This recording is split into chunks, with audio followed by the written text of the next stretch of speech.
이방인의 눈앞에서 더럽히지 아니하려고 행하였음이라. 아멘.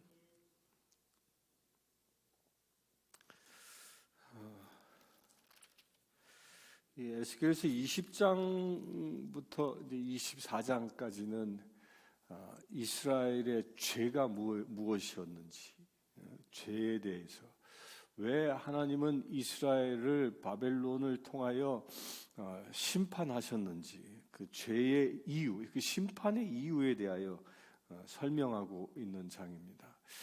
그 시작이 20장 1절에 일곱째 해 다섯째 달 열째 날이라고 했는데, 이 기준이 언제냐면 여호야긴 왕이 이 포로로 잡혀온 온지 그 7년째 되는 그 때에 계시되어진 것이다 하는 거죠.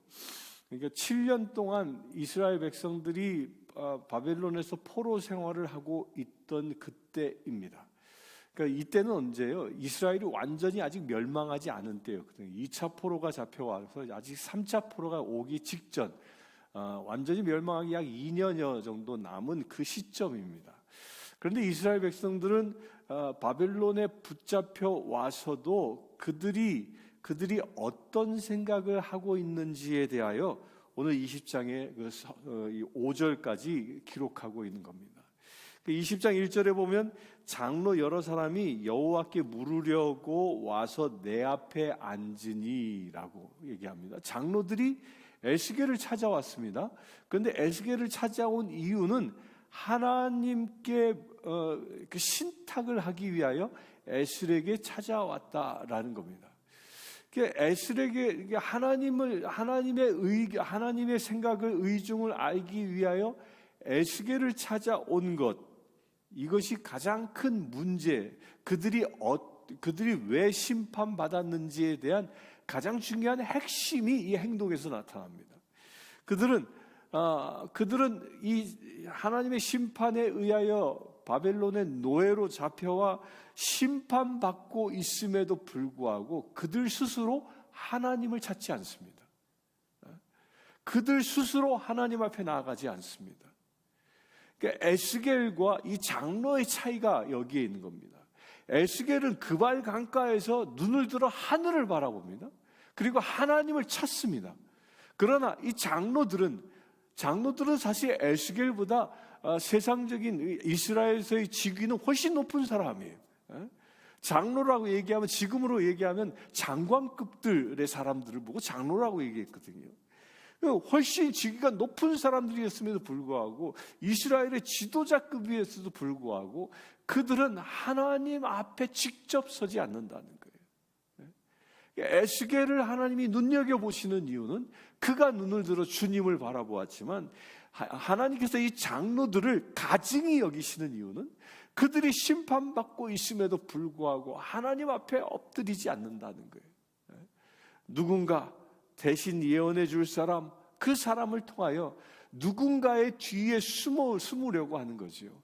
에스겔의 뒤에 숨으려고 했던 그 의도를 하나님이 보고 계시는 겁니다.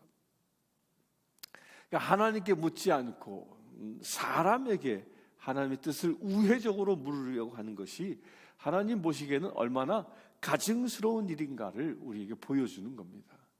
이것을 지금 우리 신앙생활 하는 가운데서도 많은 사람들이 이런 오류를 범하고 있습니다. 많은 사람들이 직접 하나님 앞에 나와야 하는데, 하나님 앞에 내가 직접 서서 하나님께 묻고 기도해야 하는데, 누군가가 저 사람은 좀 믿음이 좋아 보이는데, 나보다 믿음이 커 보이는데, 아니 우리 목사님이야 나보다 믿음이 크니까 그분을 통해서 하나님의 뜻을 구할 수 있지라고 누군가의 대행자를 구한다는 겁니다. 그런데 하나님은 그것을 기뻐하지 않는다는 거예요. 직접 나오기를 기뻐하신다는 거죠. 하나님이 원하시는 것은요, 우리를 하나님께서 자녀 삼아 주셨기 때문에 우리 자신이 아버지 되신 하나님 앞에 직접 나오기를 원하시는 겁니다. 직접 나올 수 있게 되길 바랍니다. 그 직접 나오는 가장 첫 번째 길이 무엇입니까? 하나님의 말씀을 구하는 겁니다. 우리가 이 성경 말씀을 보는 이유는, 가장 중요한 이유는 뭐예요?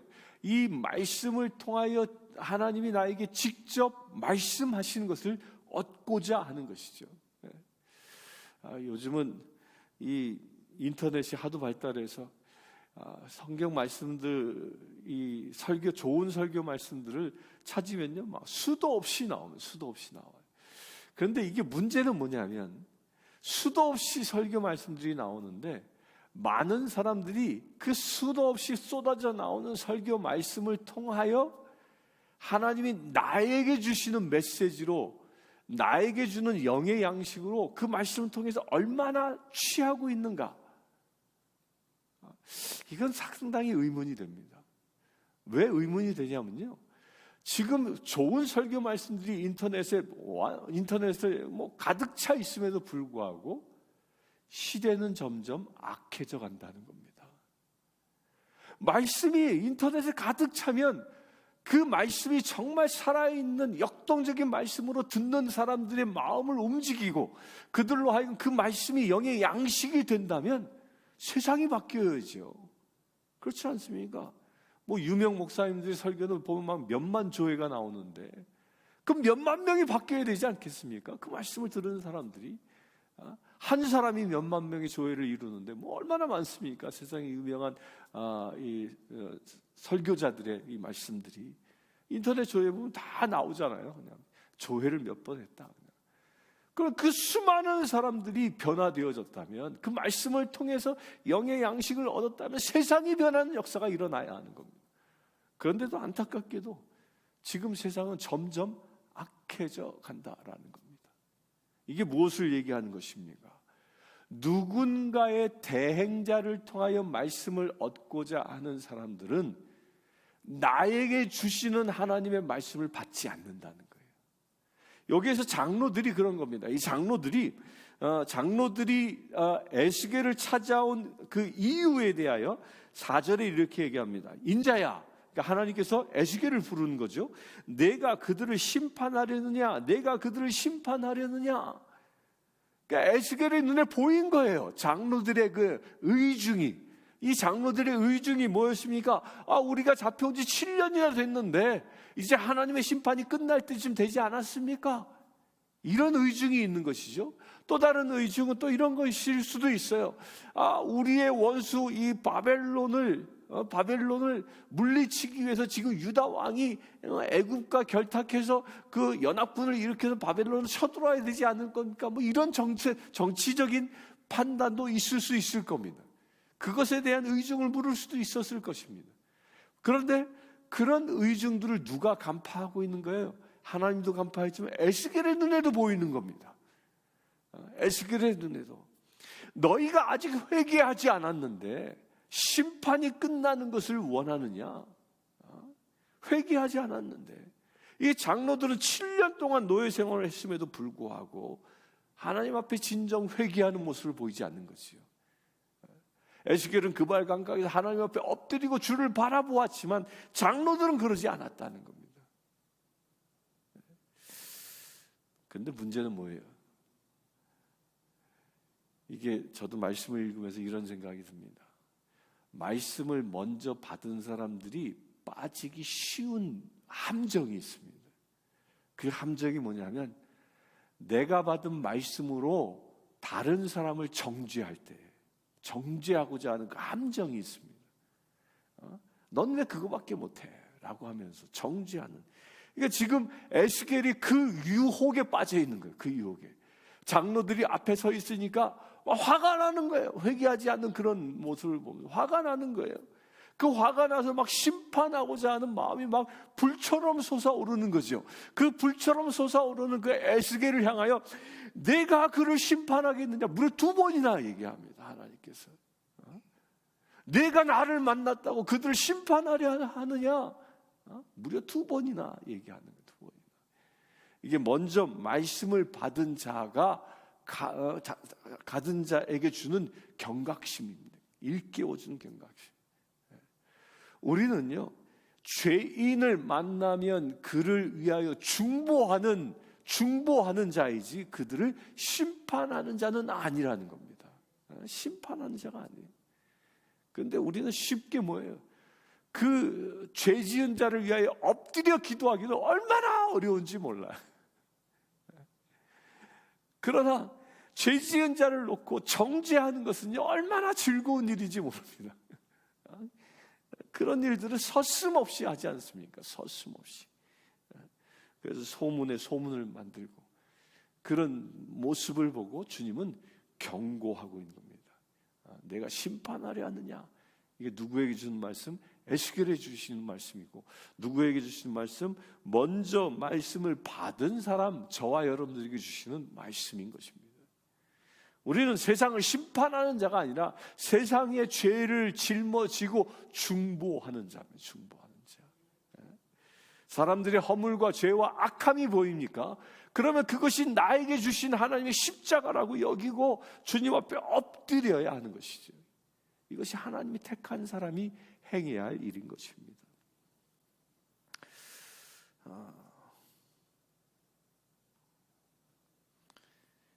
그러면서 주님은 에스겔에게 이 장로들에게 깨달음을 주라고 얘기합니다.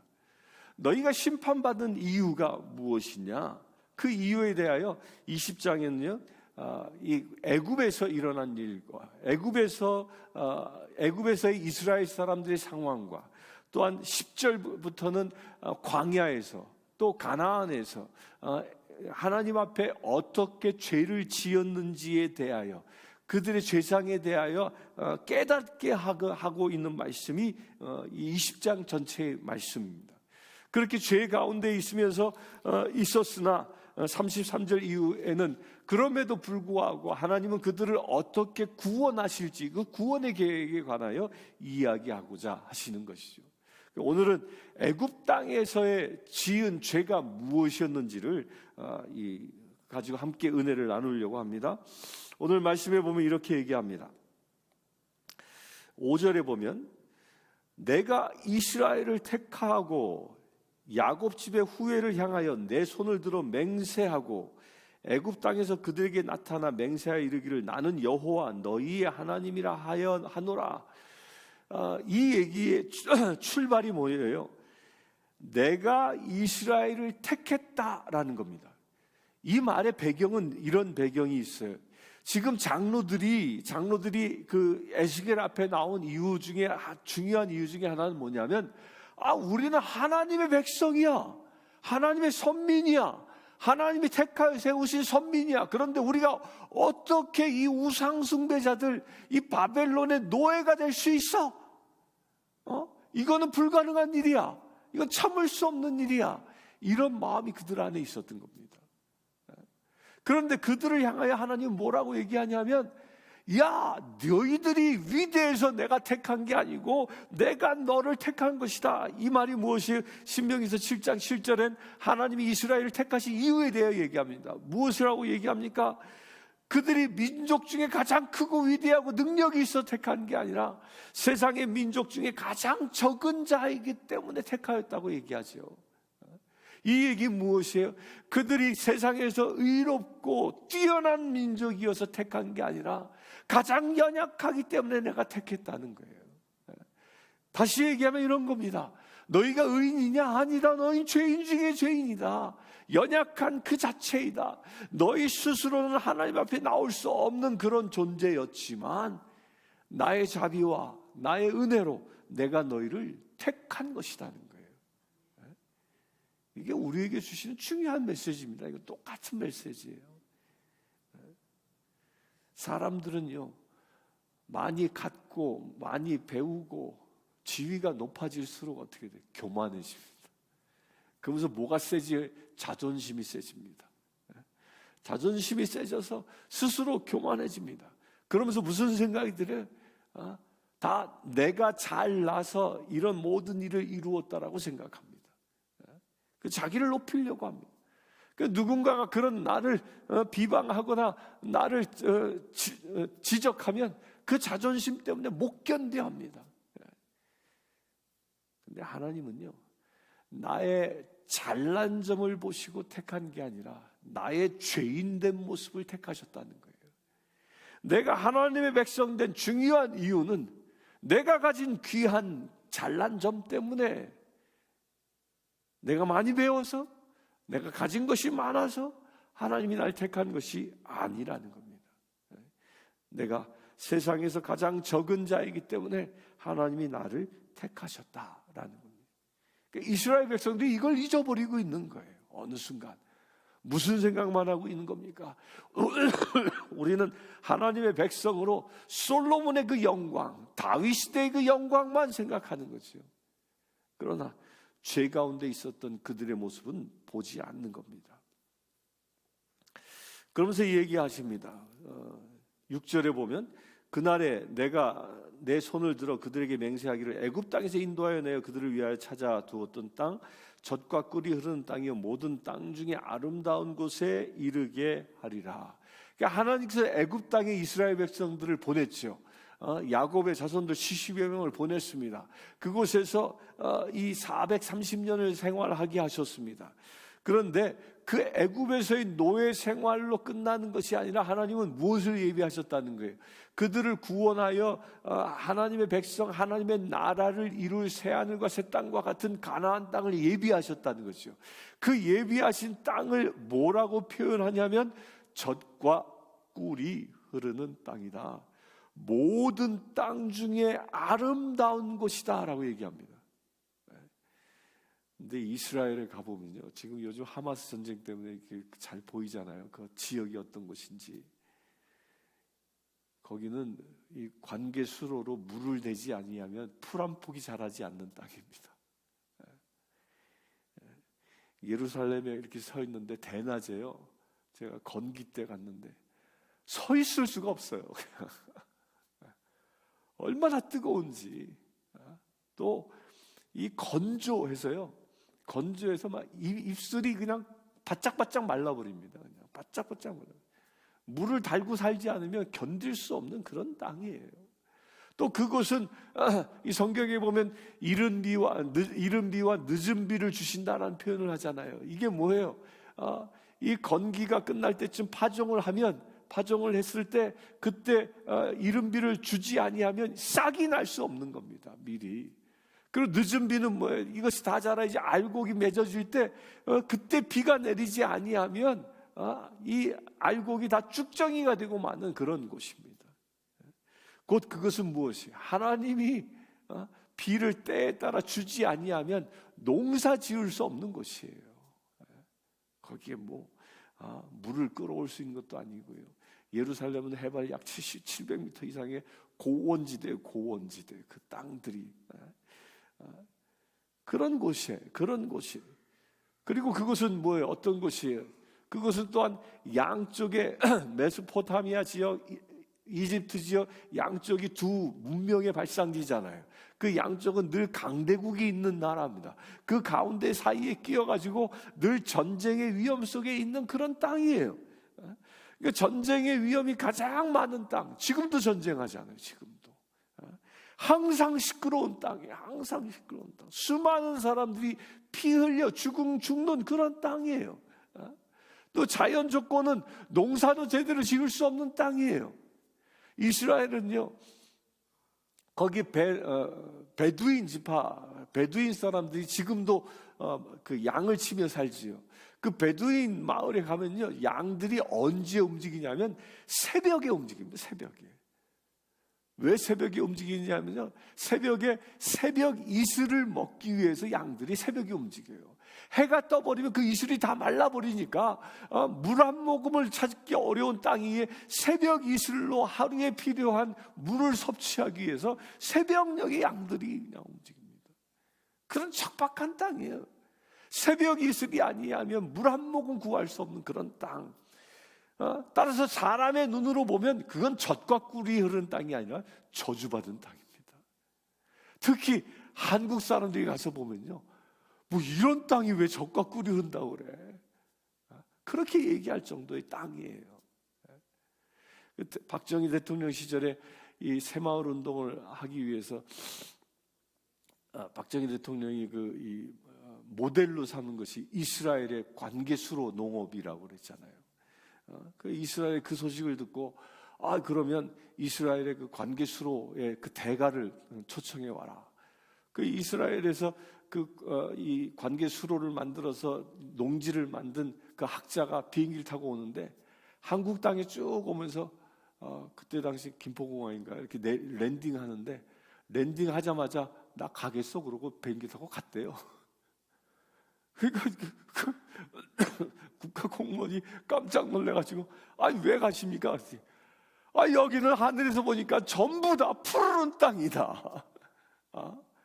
강이 흐르고 산천에 초목이 우거져 있는 이런 땅에 나는 아무 필요도 없다.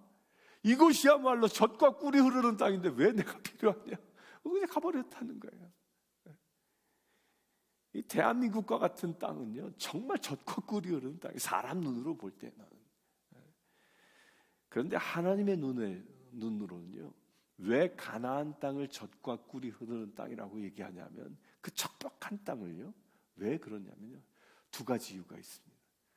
첫 번째 이유는 하나님이 돕지 아니하면 살 수 없는 땅. 거꾸로 얘기하면 뭐예요?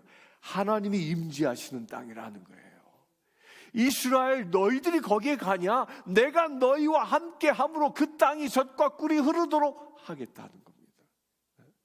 이스라엘이 거기에 있으면 내가 함께하여 늦은 비와 이른 비를 적당한 때에 부어주시겠다는 거예요. 이게 첫 번째 이유입니다. 이걸 놓쳐서는 안 되는 거예요. 우리의 삶의 현장도 마찬가지예요. 여러분들의 삶의 현장도 젖과 꿀이 흐를 수 있는 가장 첫 번째 이유는 뭐냐? 주님이 임재하냐는 거예요. 주님이 나와 동행하냐는 겁니다. 제가 누누이 얘기하죠. 가장 큰 축복이 뭐예요? 하나님과 함께 하는 거예요. 주님과 동행하는 축복입니다. 주님과 동행할 때 우리의 삶이 나의 삶의 터전이 젖과 꿀이 흐르는 것입니다. 두 번째로 가나안 땅이 젖과 꿀이 흐르는 두 번째 이유가 무엇이냐면 하나님이 왜 그렇게 얘기하셨냐면 가나안 땅은요 지금이나 그때나 세계의 가장 가운데 있는 땅이에요.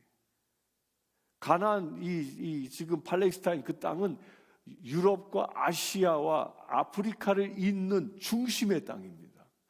가장 중심의 땅, 세계의 중심이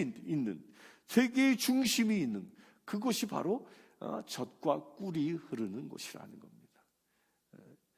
이것은 영적으로 우리에게도 이런 생각, 이렇게 설명할 수 있습니다. 하나님이 함께 하시는 곳은 세계의 중심이 된다는 겁니다. 세계의 중심이. 이것이 흘러가지요. 이스라엘의 하나님께서 세계의 중심으로 삼으셨습니다. 그리하여 그곳에서 예수님을 태어나게 하셨습니다. 그곳에서 교회가 태어나게 하셨습니다. 그런데 그 교회에 하나님이 함께함으로 인하여 이스라엘이 멸망한 이후부터 무엇이? 세계의 중심이 변하기 시작합니다. 세계의 중심이 가나안이었는데 그곳에서 이스라엘이 멸망하고 나니까 그 중심이 어디로 흘러갑니까? 바울의 전도 여행을 통하여 로마로 흘러갑니다. 그 로마가 세계를 점령합니다. 또 그 로마가 멸망하고 나서 세계의 중심이 그 교회가 또 어디로 움직여요? 영국으로 움직입니다. 유럽을 향하여 갖고 영국으로 움직입니다. 영국이 세계 대제국이 되어지죠. 그 영국이 세계의 중심이 됩니다. 해가 지지 아니하는 나라가 되어지죠. 그리고 나서 그 중심이 어디로 움직입니까? 미국으로 움직입니다. 미국으로 움직이고 나니까 지금 세계를 누가 다스리는 나라가 되죠? 미국이 다스리는 나라가 되는 거예요. 이게 중요한 관점입니다. 하나님께서 가나안을 젖과 꿀이 흐르는 땅이라고 얘기하고 그때 당시에는 지리학적으로 세계의 중심이었습니다. 그곳에서 주님은 새 일을 행하기를 원하셨던 거예요. 그러면서 그곳에서 교회를 세우셨고 교회와 함께 주님이 함께 하시면서 주님이 그 교회를 이끌어가면서 중심이 바뀌기 시작하는 겁니다. 그런데 그 끝이 어딜까요? 복음이 어딜까요? 어디에 가서 복음이 끝납니까? 가나안에서 시작한 것이 로마로, 그 로마에서 영국으로 가고 영국에서 미국으로 가고 미국에서 어디로 왔어요? 대한민국으로 왔어요. 미국의 수많은 선교사들이 대한민국에 왔죠. 그것이 또 중국에 갔고 그 중국에서 또 지금 어디를 향하여 가고 있어요? 예루살렘을 향하여 가고 있는 거예요. 예루살렘의 회복, 유대인의 회복, 그것이 요한계시록 14만 4천 명의 회복을 이야기하죠. 12지파들이 회복되어지는 그때 그 날을 향하여 복음이 가고 있는 겁니다. 이게 구원의 완성입니다. 곧 우리가 잊지 말아야 할 것은 주님이 함께 하시는 그곳이 젖과 꿀이 흐르는 땅이라는 거예요.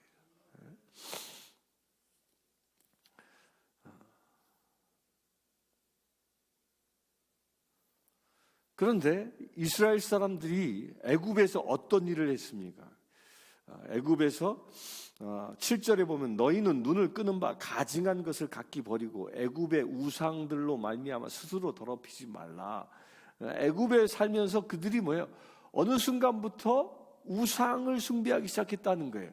그런데 그 우상을 숭배하는 그 첫 번째 이 출발점이 어디였냐? 눈을 끄는 데서. 눈을 끄는 데. 이걸 우리말로 뭐예요? 견물생심이라고 얘기하죠. 눈이 가는 대로 사는 거예요. 눈이 가는. 애굽은 우상이 충만했던 것이죠. 그래서 눈이 끄는 곳, 그 눈이 끄는 수많은 우상들이 있었습니다. 그 대표적인 우상들을 하나님께서 제압하셨는데 그 제압하신 것이 10재앙이래요. 10재앙. 10가지 재앙이 나타나는 그 모든 개구리 그 황충 이런 모든 것들이 다 그때 당시에는 우상이었던 거예요. 우상. 그 우상들을 제압하시는 하나님의 능력을 보이는데 문제는 뭐예요? 이스라엘 사람들이 그 우상을 쫓아 살았다라는 겁니다. 그래서 8절에 애굽의 우상들을 떠나지 아니함으로, 애굽의 우상을 떠나지 않는 거예요. 애굽의 우상을 떠나지 아니하니까 하나님께서 어떻게 해요?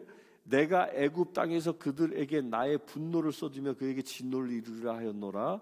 내가 그들이 거주하는 이방인의 눈앞에서 그들에게 나타나 그들을 애굽 땅에서 인도하여 내어 내 이름을 위하여 그 이방인 눈앞에서 더럽히지 아니하려고 애굽 땅에서 인도해냈다. 그러니까 우상 앞에 우상에 현혹되어져 사는 사람들을 하나님께서 인도해내는데 그 인도해내시는 이유가 뭐냐면 그 이유가 뭐예요? 내 이름을 위함이라. 이게 대단히 중요한 포인트입니다. 우리가 구원받는 이유, 내가 죄 가운데 있음에도 불구하고 내가 구원받는 이유는요, 내가 잘나서 나를 위해서가 아니라는 거예요. 내가 구원받는 중요한 이유는 하나님을 위함이라는 거예요. 내가 구원받는 중요한 이유는 하나님의 나라를 이루기 위함이라는 겁니다. 우리 이거 잊지 말아야 합니다. 이 이야기는 거꾸로 뒤집어 이런 거예요. 내가 세상을 살아가는 이유는 나의 성공이 아니라 하나님의 뜻을 이루기 위함이라는 거예요. 이거 분명히 우리가 깨달아야 합니다. 나의 뜻을 이루려고 하는 것을 무엇이라고 얘기하냐면 우상숭배라고 이야기하는 거예요. 우상숭배. 이스라엘 사람들이 빠지기 쉬웠던 것이 무엇입니까? 풍요에 대한 유혹이었어요. 그 풍요의 신이 뭐예요? 그게 송아지였던 겁니다. 송아지. 소는 농사를 짓는데 가장 중요한 수단이었죠. 따라서 그 소가 끄는 대로 소가 농사일을 잘하면 농사가 풍요로워지는 거예요. 그래서 소를 우상으로 섬겼던 것이고 지금도요. 현대도 소를 우상으로 숭배하는 것들이 각각에서 많이 나타납니다. 힘 있는 자 상징으로 뭐예요? 소가 이렇게 나옵니다. 저도 종종 마시는 레드불 그 상징에 보면 뭐가 그려져 있어요? 소가 그려져 있어요. 소가 힘의 상징으로. 사람들은 세상을 통하여 힘을 얻고 내가 강해지려 하지만 하나님은요 나를 택하여 당신의 나라를 이루려 하신다는 거예요. 세상은 내가 힘을 얻어 내가 높아지려 하지만 하나님은 나를 통하여 세상을 다스리길 원하시는 겁니다. 무엇을 위해서? 내 이름을 위하여, 곧 하나님의 이름이 높아지게 하시기 위하여 나를 사용하시는 겁니다. 그래 내 이름을 이방인의 눈앞에서 더럽히지 아니하려고 하나님의 백성들이 세상에서 타락하는데 그 타락한 자들을 구원하시는 이유 중에 또 다른 이유는 뭐냐? 택함 받은 자를 통하여 하나님의 이름이 더럽힘 받는 것을 주님이 용납하지 않는다는 거예요. 이건 말 뒤집으면 이런 거예요. 우리 택함 받은 저와 여러분들이요 어느 순간 우상에 빠져서 내가 높아지려 하고 내가 인정받으려 하고 내가 뭔가 더 많은 것을 가지려 하면 나를 통하여 하나님의 이름이 더럽혀진다는 겁니다. 우리 이 말씀은 깨달을 수 있게 되길 바랍니다. 이 장로들에게 주시는 말씀, 이 장로들은 선민인 내가 어찌하여 바벨론으로부터 치욕을 당합니까? 라고 스스로를 이야기했지만, 하나님 보시기에는 그들이 선민이어서 하나님의 백성을 만든 게 아니라 그들은 세상에 가장 연약한 자였기 때문에 하나님이 택하신 것입니다. 우리 이 말씀 분명히 깨달을 수 있게 되길 바랍니다. 저와 여러분들이 세상에서 내가 뛰어나서 하나님이 나를 구원하신 게 아니라 나는 세상에서 가장 보잘것없는 자였기 때문에 주님은 나를 택하셨습니다. 그리고 또한 나를 통하여 주님의 이름을 높이기를 원하신다는 겁니다. 오늘 하루 그 말씀에 도전받고 오늘 하루를 살아가면서 여러분들 모두가 다 내가 높아지는 자가 아니라 주의 이름을 높이는, 주님을 높이는, 그래야 주의 나라를 일구어 갈 수 있는 저와 여러분들 되시길 주의 이름으로 축원합니다. 함께 기도하겠습니다.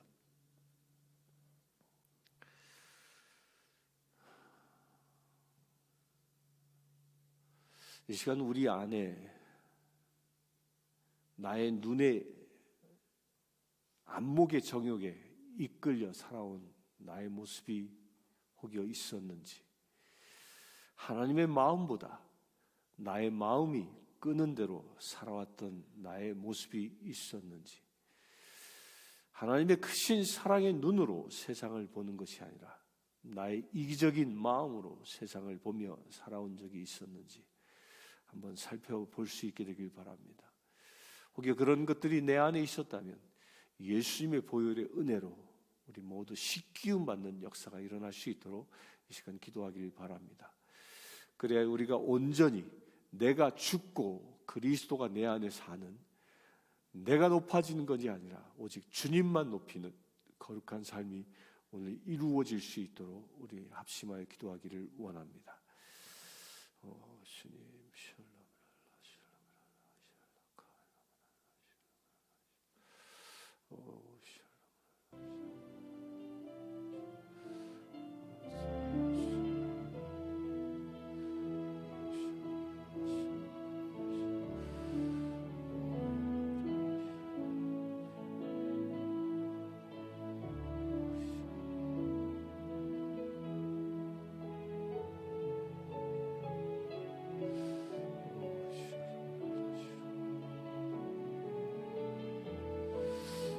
하나님,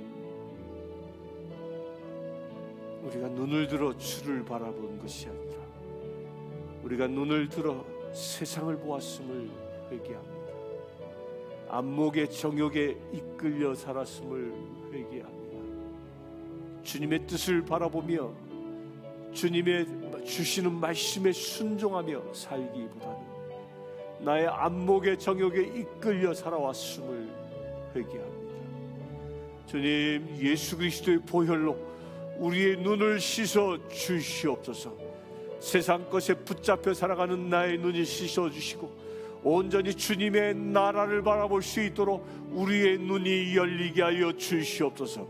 사도 바울의 눈을, 그 눈꺼풀을 여신 것처럼 우리의 눈을 열어 주시옵소서. 주의 나라를 보지 못하는 소경된 우리의 눈이 열리게 하여 주시옵소서.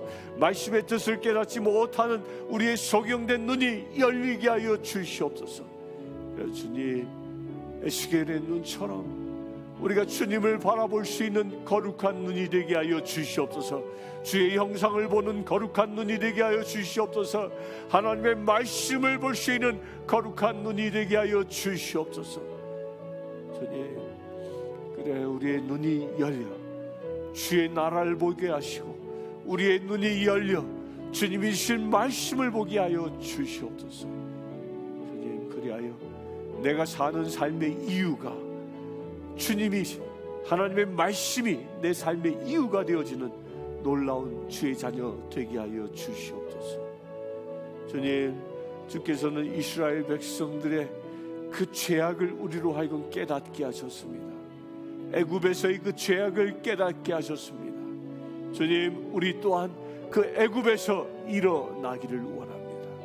그 애굽의 모든 유혹으로부터 승리하기를 원합니다. 주님, 세워 주시옵소서. 세워 주시옵소서. 우리의 육적인 자아들을 저 십자가에 못 박습니다. 그래, 내가 죽고 그리스도가 사는 놀라운 은혜의 자녀 되어지기를 원합니다. 세워 주시옵소서. 오늘 하루의 삶을 통하여 오직 그리스도의 영광을 드러내는, 주님이 나를 통하여 살아가시는 놀라운 은혜의 삶이 되어질 수 있도록 아버지 축복하여 주시옵소서. 그래요, 주님, 우리의 삶을 통하여 주님의 거룩함이 드러날 수 있도록 아버지 축복하여 주시옵소서. 예수 그리스도의 이름으로 기도드리옵나이다. 아멘. 지금 우리 주 예수 그리스도의 은혜와 하나님의 크신 사랑과 성령 충만함이 이 시간 오직 내가 죽고 그리스도가 살기를 원하는 주의 사랑하는 모든 지체들 위해 지금부터 영원토록 함께 하실지어다.